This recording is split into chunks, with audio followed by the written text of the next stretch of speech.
Добар ден од студиото на Слободен печат. Денеска имаме една извонредно интересна тема – вештачка интелигенција, незината примена во образованието. Со мене во студиото се две професорки кои се занимаваат веќе со оваа материја, професор Елена Бундалевска, професор по право и етика и раководител на Центар за квалитет при Универзитетот Американ Коледж, како и Илина Качински, професор по лингвистика, која што веќе ги применува методите на вештачка интелигенција. Добре дојдовте во нашето студио. Добро ме најдовме. Ќе почнем со професорката Илина, која што вели, бидејќи веќе применува вештачка интелигенција, поточно методи на вештачка интелигенција, малку поблиску да ни објасни што значи тоа, како во образованието, во високото образование тоа се применува. Да. Би почнала накратко со една дефиниција на вештачката интелигенција. Тоа е симулатор на човековата интелигенција. Значи, тоа се збир на модели кои што се обучени да генерираат сосема нови содржини од било која област. И една од главните примени на вештачката интелигенција е во големите јазични модели, како ChatGPT, кој што беше пуштен во употреба во ноември 2022 година. Во оваа фаза мислам дека е битно најпрво да ги запознаеме студентите со што конкретно е вештачката интелигенција, односно генеративните големи јазични модели, што не се, кои се придобивките, кои се ризиците при користење на овие алатки, и при тоа со еден практичен пример да им демонстрираме како тие можат да го користат на еден одговорен и етички начин. Така да, сега за сега, во наставата се обидуваме да им вметнеме, ако сакате, еден дел за едуцирање кон вештачката интелигенција и преку практични активности да им дадеме можности тие да експериментираат со овие алатки и да ги осознаат, заеднички да ги осознаеме придобивките и ризиците. Хајде еден пример вака да ми кажете како тоа во пракса изгледа.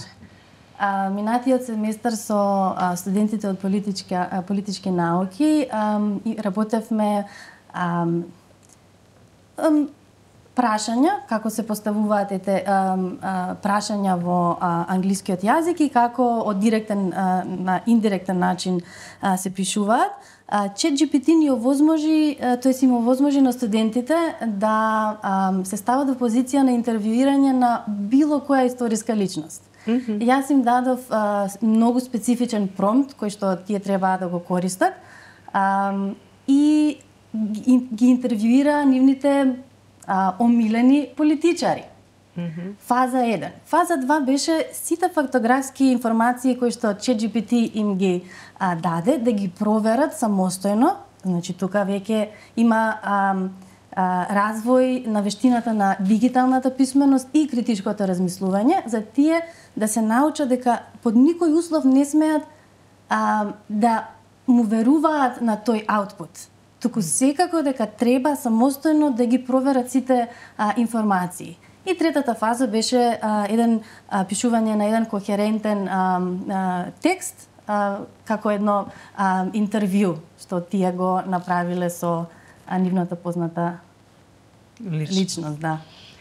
Условно кажано, еве за професорката Елена, ако сакам нешто да направам како интервју, пред да дојдеше можев нешто такво да се обидам и да направам, така? Да добиам веќе некои информации и да склопам нешто. Професорка Елена, вие и предавате и право и етика, па сега, дали ова е некако нормирано, регулирано во образовниот процес примената на вештачката интелигенција? Интересно прашање, затоа што ова прашање, мислам дека суштината на прашањето влежи во тоа дека е вештачката интелигенција може да има многу позитивни и многу негативни. Мислам, користењето на вештачка интелигенција. Страни тоа постојано постои таа дебата постојано меѓународно дали се преовладуваат позитивните или негативните страни од користењето на алатки на вештачка интелигенција. И токму заради тоа мислам дека се уште нема донесено некој документ кој што би било наречено на Европска унија ниво. Има директива, меѓутоа се уште ништо не е толку пропишано и повеќе оставено на универзитетите или на пониските, да речеме, образовни институции да сами да си го решат тоа, да постои некоја академска слобода и така натаму. Во Македонија исто немаме таква регулатива, значи сме ние во моментот, некој може да каже во предност или не, можеме како универзитети сами да си направиме политика. Како, например, што еве ние привршуваме во изготвување на политиката за примена на алатки на вештачка интелигенција на нашиот универзитет.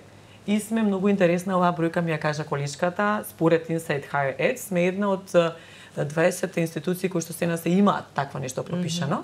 Затоа што мислам дека повеќето можеби се плашат тоа да го регулираат, затоа што сепак едукацијата не е само правото и само етиката, туку влегуваат многу различни сфери како што е архитектура, компјутери, јазици, многу повеќе сфери каде што негде на вистина може да помогне, а негде да одмогне. Така да и ние многу внимателно пристапивме. Ние од веќе можеби година и повеќе разговараме на оваа тема. Постојано имавме некои обуки до усовршувања, дискусии меѓу колегите, тимбилдинзи. Значи, на вистина, веќе од пред година дена зборуваме на оваа тема, меѓутоа само после година дена донесуваме оваа политика, од кога 2 семестри сакавме да видиме што ќе биде, како студентите ќе се адаптираат, нова како ние ќе се адаптираме, какви резултати ќе добиеме од студентите, да споредиме малку. И сега имаме некоја политика која што мислам дека е добра, меѓутоа сигурно со нејзино користење можеби ќе треба да се промени некаде. Така да треба да се донесе, според мене секоја институција треба да има некоја рамка, да даде, јас сум професор, колешката исто професор, треба да имаме рамка, да не биде тоа секој што сака да прави, да бидеме во некоја рамка ставени, меѓутоа сепак да имаме академска слобода, да кажеме во склопот на мојот предмет каде ја можам да ја користам или да не ја користам. Имате ли веќе некои негативни искуства од страна на студентите? Значи, јас сум правник и јас гледам да го намалам што е можно повеќе тоа користење во моите предмети. И ги заменив. Например, секаде каде што мислев дека има поголем ризик да они искористат вештачка интелигенција, ги заменив тие проектни задачи со нешто друго. Например, минатиот семестар наместо да пишуваат проектни задачи, ги праќав студентите да прават job shadowing, са тоа превод, ќе ми помогне колешката.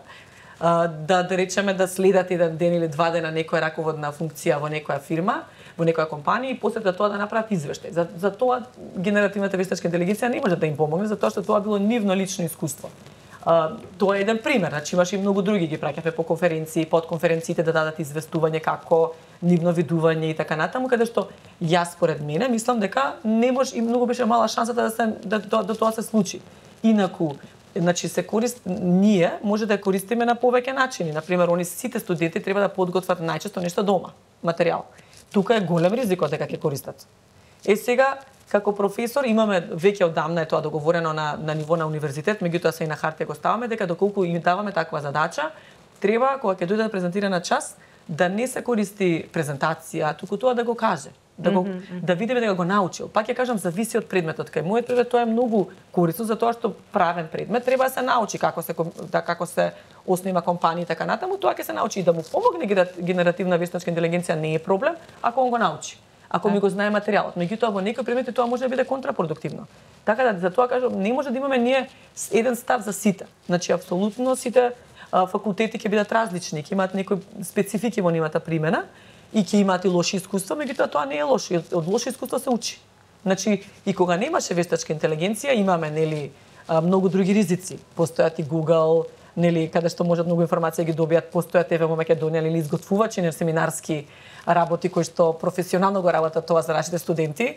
Така да ние го имавме ризикот и претходно и се само треба да се адаптираме малку да го вклучиме и овој дел како вештачката интелигенција повеќе мислам во корист да ни помогне во насока да ни помогне, отколку да ни одмогне. Пошто и на нив мислам дека навистина ќе им помогне кога ќе бидат на соодветно ниво во кариера, знаење и така натаму. Во доменот на лингвистиката како тоа може да се... Исто јас се потрудив сите домашни задачи некако да се прилагодат кон новите технологии. Мислам дека е важно да се спомене дека ако за мене лично една од најголемите придобивки со вештачката интелигенција е фактот дека ни ги обелодени некои проблеми што постоеле во начинот на предавање. Тука имаме сега нова кованица 5V гогија. Значи, како да ја искористиме вештачката интелигенција, В и вештачка интелигенција, за да ја подобриме уметноста на предавање. Не да ја замениме, туку да ја подобриме. Кои се стандардните улоги кои што ги играат наставниците и учениците? Наставниците се тие што го поседуваат цело знаење, учениците се тие што не поседуваат никакво знаење. Таа релација и импликациите од тие улоги мора да се променат, бидејќи такво декларативно фактографско знаење е апсолутно непотребно во оваа ера на вештачка интелигенција. Тоа може да го сработи вештачката интелигенција. Да. Тоа што не може да го... Не потребно се и се што непотребно е да собираме, да складираме фактографски информации.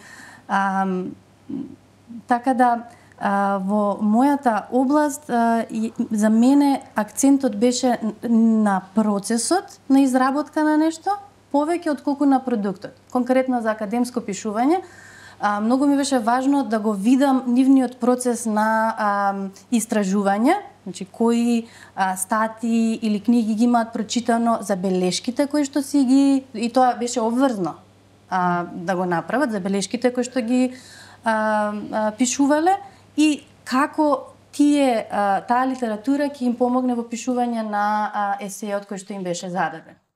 И јас кога ќе го видам тој процес, знам дека делото е нивно. Но уште поважно ми е дека се потрудиле и дека го направиле на... Истражувале и ја примениле. Се има случајно, например, пошто имаме, да речеме, повеќе групи, да има слични да речеме презентации. И веднаш тоа се детектира и веднаш и тоа е многу добро затоа што уште на почетокот се случуваше и веднаш сватија, не може толку лесно да ја користиме вештачката интелигенција без да бидеме забележани. И пак ја кажам и сигурно и во иднина колку и не да го регулираме тоа и да го забрануваме ќе се користи, а и не треба да се забрани. Треба само да се филтрира, да се канализира како тоа се користи. Затоа што мислам дека може да им користи, пак ја кажам, повеќе да им помогне, меѓутоа да не биде тоа скриено, да не биде прикриено, да не биде и навистина е да научат нешто од тоа, а не да биде фактографски како што рече колешката да ги. Но и секако да ги стекнат тие вештини што се потребни на пазарот на трудот. Тоа се многобројни компании, Microsoft, Deloitte ги карактеризираат критичкото размислување и дигиталната вештина како едни од најважни фактори за успех во понатамошниот професионален живот. Да, веќе тоа тука допираме дека преку било кој предмет да го применувате, на некој начин ги подготвувате за идниот пазар на труд, каде што веќе се е компјутеризирано и се е доближено до вештачката интелигенција, веројатно во таа насока им мора што повеќе и ширина и да им дозволите колку што е можно. Што мислите за тоа? Значи, еве јас ќе кажам кај мене. Значи, организиравме некој настан, да речеме. Во настанот, пак тука нема како да користат вештачка интелигенција, да речеме, затоа што организираат некоја са етика, станува збор за некоја хуманитарна акција. И тоа што за мене беше во ред е да мейлот им го направи ChatGPT. Не целосно, туку да добијат некоја верзија. И Chat тоа прекрасно го прави. Само што се знае дека е ChatGPT или нешто слично. И затоа они може да го доработат, значи имаат основа и после тоа го доработуваат, му даваат свој личен пристап на тоа. Значи тоа јас сум го имала кога сум била млада, меѓутоа мене ми го прегледувал предпоставен директор и така натаму, тоа што сум го напишала дописен или правевме порано на имејлови или мејл, ќе ми го прегледа пред да го пратам било каде и сега им го прегледува ChatGPT на некој начин, да речеме, и им дава некоја убава структура, а они пак ќе кажам треба се направат дополнителна на тоа доработка, да си пак ќе кажам нивен допринес да си дадат. Во тоа би им дозволила. Меѓутоа и тоа на пример и на нас многу ни помага за подготвување на да речеме задачи на час, за идеи нови, многу ни помага на професорите, не може да се лажеме околу тоа. Меѓутоа студентите и учениците, па уште мислам од пониските, да речеме, во пониските институции како што се нели основни средно, па тука се ми ригорозно дека не е потребно, затоа што сепак нема доволно знаење за да сватат што е грешно, што не е, затоа што знаеме дека четот, односно вештачката интелигенција може да произведе многу неточна информација и многу дискриминаторски и така натаму има повеќе ризици. Така да кога ќе како што за тоа еден поменав претходно, кога веќе ќе имаат некое знаење, може да им помогне многу, меѓутоа мора прво знаењето да си го добијат на традиционален начин. Со користење можеби на методи и да речеме и техники кои што можеби ги украдеме од ЧЕЦ, меѓутоа ние кои што веќе го имаме знаењето во нас и треба да го пренесеме. За крај, професор Качински, како веа гледате вештачката интелигенција, алатките примената, да кажам, за 10 години, еден поблизок период? Дали многу ќе има развој во однос на сега? Неодамна прочитав дека пикот на развојот на вештачката интелигенција е достигнат овие години и дека не се предвидува дека ќе расте со тој степен понатаму. Но сепак имаше некоја статистика дека во наредните 5 години повеќе од 50% ќе се користат на универзитетите вештачка интелигенција. Сигурно дека ќе се користи на начин како помошник. Значи во извршување на асистент, некој во позадина. Како асистент на макотрпни задачи или сакавте некои попрактични примери, анализа на политички говори. Наместо ние мануелно тоа да го правиме и да ги броиме сите заменки кои што биле употребени, една ваква алатка може тоа за неколку секунди да го изведе. Да. Професорке, ми беше задоволство што бевте денеска со нас во студиото и верувам дека овие ваши пионерски сепак напори во образованието ќе бидат препознати, ќе дадете многу придонес за да се развие вештачката интелигенција кај нас. Ви благодарам. Благодарам исто. Да, на поканата. Така.